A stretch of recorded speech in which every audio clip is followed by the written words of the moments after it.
एक मेंढक निकला है और कहता है फिर मुझे क्यों निकाला। अब मियाँ साहब आप तो जब यहाँ से निकले थे तो लंदन पहुँच के आपने कहा था मुझे क्यों निकाला। मैं जब खान से मिलने गया तो खान साहब ने मुझे खींच कर गले लगाया। ऑक्सफोर्ड यूनिवर्सिटी के वाइस चांसलर मुंतखब और उस वक्त की हुकूमत और एस्टेब्लिशमेंट के मुंह के ऊपर रख के चपेट आए, खुदा की कसम ये कहे। उन्होंने कहा कि फैज़ हमीद की गिरफ्तारी से मेरा क्या लेना। अस्सलाम वालेकुम, मैं गौहर सियाल हूँ, आप मेरा फेसबुक और यूट्यूब चैनल देख रहे होंगे। आज अहम खबरों का खुलासा आपके सामने पेश करते हैं। जनाब शेर अफजल मरवत की ताज़ा तरीन जो है मुलाकात किसने करवाई है खान साहब से, और शेर अफजल मरवत और खान साहब के दरमियान मुलाकात में क्या बातें हुई, इसके ऊपर बात करेंगे। इमरान खान से जो मेरी मोहब्बत है उसको कोई तोड़ नहीं सकता, कोई निकाल नहीं सकता, इसके ऊपर बात करते हैं। मैं जब खान से मिला तो मैंने हाथ मिलाने के लिए गया था, लेकिन खान साहब ने मुझे खींच कर जो है वो गले से लगाया, ये शेर अफजल मरवत साहब का कहना है। इसके साथ साथ नवाज शरीफ के बारे में एक मरतबा फिर जो है शेर अफजल मरवत साहब ने कहा है कि 3 महीने बाद जो है वो मेंढक दोबारा निकला है और मेंढक का प्रोग्राम जो है वो बढ़ गया है। भाई और भतीजी की जो है वो महंगाई करते हैं और मियाँ साहब कल आकर जनाब सस्ती बिजली का भाषण दे रहे थे, इसके ऊपर बात करें। इमरान खान ने बढ़िया हम गुफ्तगू की है जिसमें जनरल फैज़ के बारे में उन्होंने बोला है कि मुझे कोई डर नहीं कि फैज़ हमीद गिरफ्तार है तो मैं इसमें क्या कर सकता, मुझे उससे कोई लेना देना नहीं है, कोई डर नहीं है कि मेरे ऊपर मजीद कोई केसेस बनेंगे। अच्छी बात है, खान साहब इसके ऊपर बड़ा स्टैंड दे रहे हैं। 22 अगस्त को पाकिस्तान तहरीक इंसाफ इस्लामाबाद में एक बहुत बड़ा जो है वो जलसा करने जा रही है। इसके साथ साथ इमरान खान ऑक्सफोर्ड का वीसी का चेयरमैन के तौर पे जो इलेक्शन कंटेस्ट करें। याद रखना कि ये बहुत बड़ा इलेक्शन है और अगर खान साहब जेल में बैठ के ये इलेक्शन जीत जाते हैं तो इस मुल्क की सूरत हाल और इस्टेब्लिशमेंट के ऊपर जो उनके ऊपर इल्ज़ाम दिया जाता है तो वो बड़ा इंपॉर्टेंट होगा उस हवाले से भी। इसके साथ साथ इमरान खान साहब ने इस्टेब्लिशमेंट को एक मरतबा फिर वार्निंग दी है कि होश के नाखन ले और मुल्क तबाह हो रहा है। सबसे पहले बड़ी बात की तरफ चलते हैं कि शेर अफजल मरवत साहब ने जो है वो आज इमरान खान साहब से मुलाकात। याद रखना इमरान खान से तकरीबन उनको 2.5-3 माह हो चुके थे, वो मुलाकात के लिए इंतज़ार कर रहे थे किसी तरह इमरान खान साहब मेरे साथ मुलाकात कर लें, लेकिन उसकी कुछ वजूहात भी हैं। देखिए शेर अफजल मरवत पार्टी का असासा है, मैंने कई प्रोग्राम्स उसमें किया है और शेर अफजल ने कई प्रोग्राम्स में मुझे एंटी शहद के तौर पर उन्होंने लफ्ज़ इस्तेमाल किया। गौर से आप मेरी कुर्बानियों से वाकिफ़ हैं, मेरे बहनोई को कत्ल किया गया, मेरा घर गिराया गया, मेरे घर पर कितने रेड्स हुए, मुझे बहुत फाइनेंशियली नुकसान पहुंचाने की कोशिश की गई, मेरी गाड़ी के ऊपर एक मरतबा हिटिंग हुई, इतने बड़े वाक़यात उन्होंने बताया। बज़ाहिरन वो मुझे एनशाद के तौर पे लफ्ज़ इस्तेमाल करते रहे, बड़ी जगहों पे उन्होंने किया है। इसमें कोई शक नहीं कि शेर अफजल मरवत ने जो पार्टी के लिए कुर्बानियाँ हैं वो बहुत बड़ी कुर्बानियाँ हैं। इसमें कोई आम बंदा आजकल इतना अफोर्डेबल नहीं है जितने फाइनेंशियली हालात है, लेकिन हर एक की अलग स्टोरी में अगर स्टोरी के ऊपर जाऊँ ना तो पाकिस्तान तहरीक इंसाफ के जितने भी इस वक्त लोगों को टिकट मिली है या उनके मसाइल हैं तो एक लंबी दास्तान है। किसी के कारोबार बंद है, किसी की दुकान बंद है, किसी का होटल बंद है, किसी का पंप बंद है, किसी की घर के अंदर एंट्री बंद है और किसी की फैमिलीज को उठाया हुआ है, कोई भागे हुए हैं। मतलब ये एक सारी लंबी दास्तान है, उसी के अंदर शेर अफजल मरवत भी उसी के साथ एक मौजूद है। बहरहाल पिछली स्टोरी की तरफ चलते हैं कि शेर अफजल मरवत और इमरान खान के दरमियान एक थोड़ी सी जो है मीडिया मिसकम्युनिकेशन की वजह से जो है वो एक इनके दरमियान आया था कि शेर अफजल मरवत ने कुछ पार्टी के ख़िलाफ़ बयान दिए, कुछ उनके अंदरूनी जिन लोगों को वो नाम लेते थे जिसमें शुएब शहीन हो गया या फिर फिरदौस शमीम नकवी हो गया, हसन रऊफ़ हो गया, इसके साथ साथ जो पार्टी के जनरल सेक्रेटरी है उमर अयूब साहब, उनके ख़िलाफ़ इन्होंने कुछ बातें की। तो ज़ाहिर बात है फिर पार्टी इतनी लंबी चौड़ी है, उसमें सारे बाकी यूनाइटेड हैं, तो शेर अफजल मरवत अपना अलग से रास्ता निकालना चाहते थे जो नहीं निकाल पाए। मैं आपको ये भी बता दूं इसमें सबसे ज़्यादा बड़ा पार्ट प्ले किया है कि वो बैरिस्टर गौहर ने किया। बैरिस्टर गौहर ने इमरान खान को बारहा कहा कि शेर अफजल से आप एक मुलाकात कर लें, अगर आप मुलाकात नहीं करेंगे तो वो जो है वो बयानबाजी से भी नहीं रुकेंगे। ये भी बातें हैं जो शेर अफजल मरवत का और इमरान खान के दरमियान जो मुलाकात का सबसे बड़ा जो किरदार अदा किया है वो बैरिस्टर गौहर ने किया। याद रखना कि बैरिस्टर गौहर के शेर अफजल मरवत के पॉइंट ऑफ व्यू जब हम उनसे सवालात किया करते थे तो शेर अफजल मरवत के हवाले से वो हमेशा यही कहते कि शेर अफजल मरवत हमारी पार्टी हैं मौजूद हैं, जबकि दूसरे जो लोगों से पूछा जाता था तो अब जाके उन्होंने कहना शुरू कर दिया कि ये पार्टी का इंटरनल मामला है।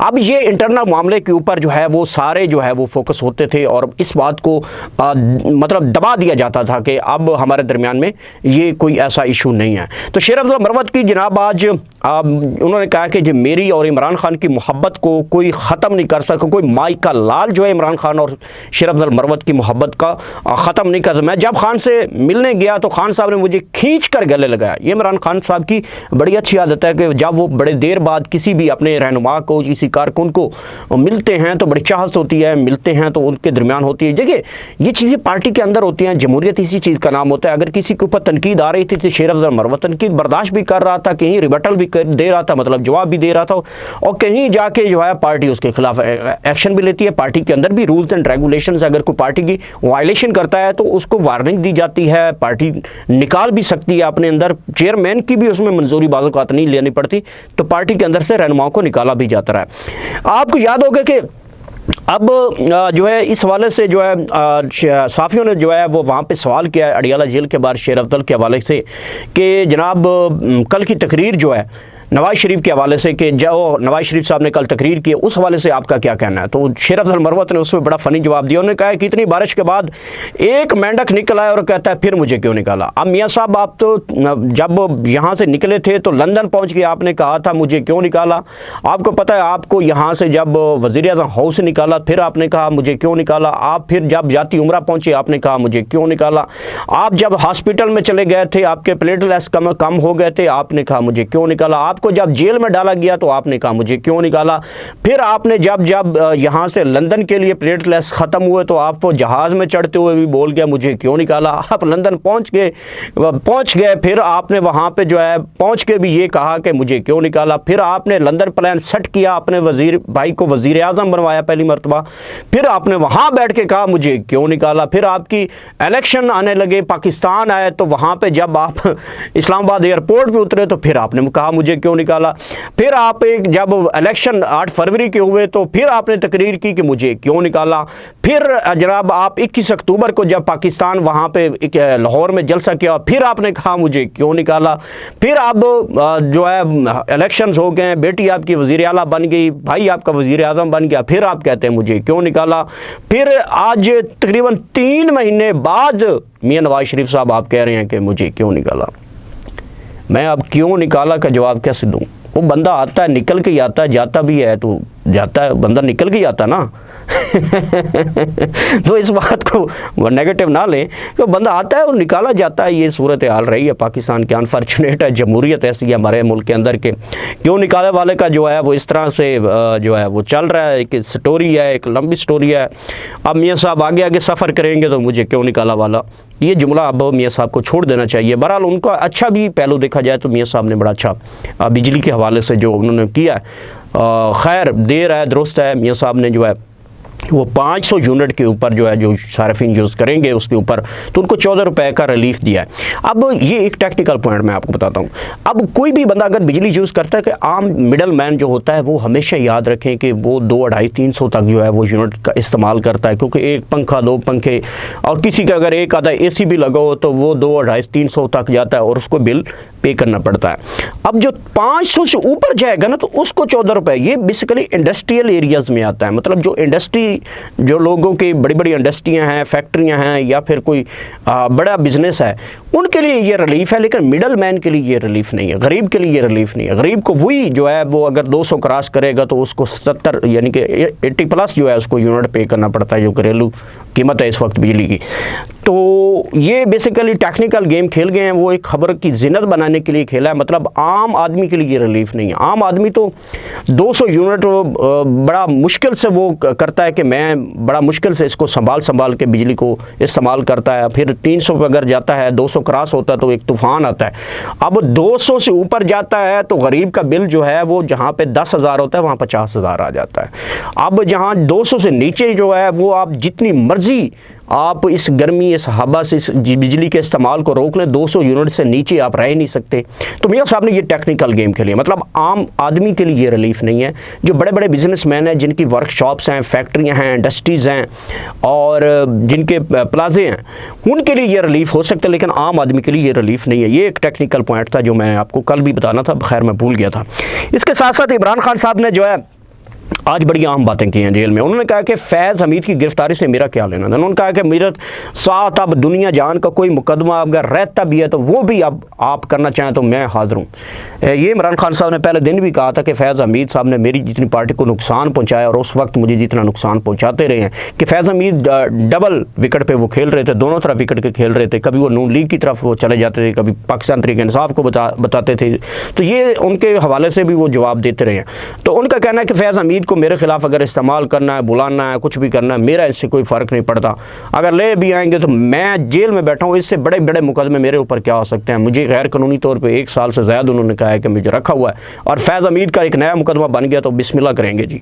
ये इमरान खान साहब ने बोला। 22 अगस्त के वाले से उन्होंने बोला कि इस्लामाबाद में एक जलसा होना चाहिए जिसकी क़यादत अब अली अमीन गंडापुर करेंगे और इसके साथ शेर अफजल मरवत भी करेंगे, बाकी दीगर जो कैदीन हैं अब मिल के ये जलसा होगा। याद रखना, ये शेर अफजल मरवत अकेला भी जलसा नहीं कर पाएगा, क्योंकि इस वक्त इंतज़ामिया बिल्कुल किसी मूड में नहीं है कि वो पाकिस्तान तहरीक इंसाफ को किसी जगह पर रिलैक्स होने दे या जलसा करने दे या पाकिस्तान तहरीक इंसाफ का झंडा लेने दे। मैं पिछली रात 14 अगस्त में ये हालात में देख ली कि पाकिस्तान तहरीक इंसाफ का जहाँ भी कहीं कारकुन निकलता था तो पुलिस उसको पीछे जाती, जहाँ पाकिस्तान तहरीक इंसाफ का झंडा पीछे पुलिस वाला का डंडा। ये आपको ज़रा वो सिनेरियो बना हुआ है। इमरान खान ने ऑक्सफोर्ड की यूनिवर्सिटी के हवाले से सहाफ़ियों ने सवाल किया कि जी आप चेयरमैन का इलेक्शन लड़ें। बिल्कुल इमरान खान इलेक्शन लड़ें, और मैं ये आपको एक अपना तजिया पेश करूँ कि इमरान खान ये वाइस चेयरमैन का जो वीसी का होता है, मतलब वहाँ वाइस चांसलर का जो ऑक्सफोर्ड यूनिवर्सिटी का इलेक्शन है, इमरान खान ये कंटेस्ट करें और भारी मार्जिन से ये इलेक्शन जीत जाएंगे।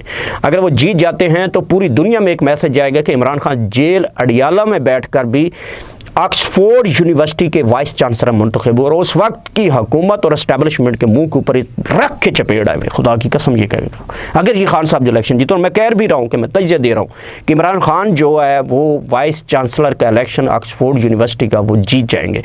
एस्टेब्लिशमेंट के बारे में उन्होंने कहा कि मुल्क तबाह हो रहा है, आप होश के नाखल लें। और इमरान खान साहब ने एक मरतबा फिर एस्टेब्लिशमेंट को वार्निंग दी है कि जिस तरह के आप इक़दाम कर रहे हैं, जिस तरह के अब ये मिलकर जो है मुल्क का सत्यानाश किया जा रहा है। 6 महीने हो गए हैं, 2-2.5 साल हो गए हैं, बल्कि मुल्क में 1 रुपया 1 टेढ़ी भी नहीं आया। तो इस सारी सूरत के ऊपर इमरान खान ने गुफ्तगू की है। इंशाल्लाह नेक्स्ट वीडियो आपसे दोबारा मुलाकात होगी, तब तक मुझे इजाज़त दीजिए। आखिर में अल्लाह पाक आप सबको इतनी ज़्यादा खुशियाँ दे के खुशियाँ तकसीम कर सके।